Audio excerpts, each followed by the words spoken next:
David Warner's low standing in world cricket should be of no surprise to anyone because of his on-field behaviour, claims Michael Vaughan. The disgraced Australian batsman was stripped of the vice-captaincy and handed a one-year ban for his part in the ball tampering scandal against South Africa last week. Though Warner may yet appeal the sanction from Cricket Australia, he could well have played his last game for his country after it was revealed he instructed Cameron Bancroft to rough up the ball with sandpaper.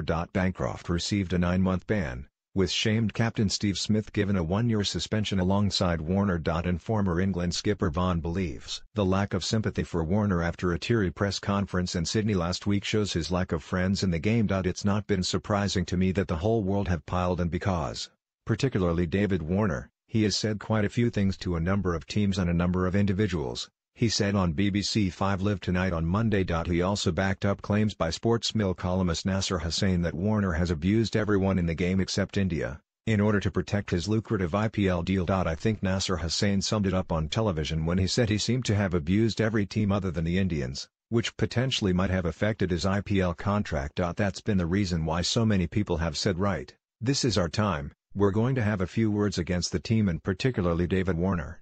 He hasn't got too many pals around the world in terms of what he's done to them for the last few years. Vaughan added that the blame for Warner's brash on-field persona should lie at the door of Cricket Australia.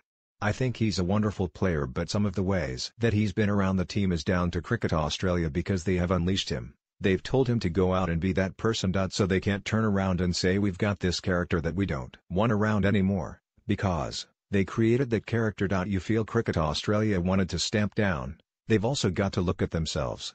With someone like David Warner, they called him the Reverend after the Joe Root incident for 2 years because he was so plain, he was so nice, then all of a sudden they wanted the bull back. They wanted this fighting bull on the pitch. They unleashed the bull and the bull has come back to haunt them. Cricket Australia has to look at themselves. This David Warner character, I don't like the way he acts, I don't like the way he plays, I don't like what I hear he says to the opposition players. He gets personal. Over 2 or 3 years CA said go and be the bull, not the Reverend. They created this character, now they're throwing him out as the scapegoat. Vaughan criticized Warner's stage-managed press conference on Saturday, where he repeatedly failed to answer whether the scandal was a one-off, and whether only he, Smith and Bancroft were involved. He said, Warner's press conference was a bit more stage-managed, walking in with his wife in a case and a cuddle before in front of all the media. That didn't need to happen. I get PR and I get legalities and trying to fight contracts and bans, but when you make a massive mistake, face the music. Let people ask you the awkward questions and answer them. You're the one that got the sandpaper out of the bag and used it. Vaughan believes more could yet come out over the scandal. We're all still querying that only 3 people knew about the sandpaper. Many ex-players are going, how can that be possible?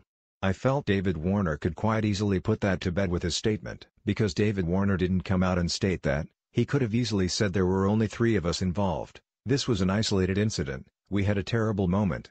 Because he didn't state that he's let this story run and run and run. The former England captain criticised the way Australia have played their cricket in recent years. Under the departing Darren Lehmann, this team has gone over the top. There has been an outcry from the world of cricket because of the way the Australians have been over 2 or 3 years, the way they've fought certain things, the way they wanted the stump mic turned down. They are the biggest abusers on the pitch that are playing the game at the minute. You've got to look at the way the Australians have reacted. If you think we're being harsh, times it by 20, and that's exactly what the Australians have been towards their own side. I don't think it is just the world of cricket having an outcry, I think it's the Australian public going enough's enough.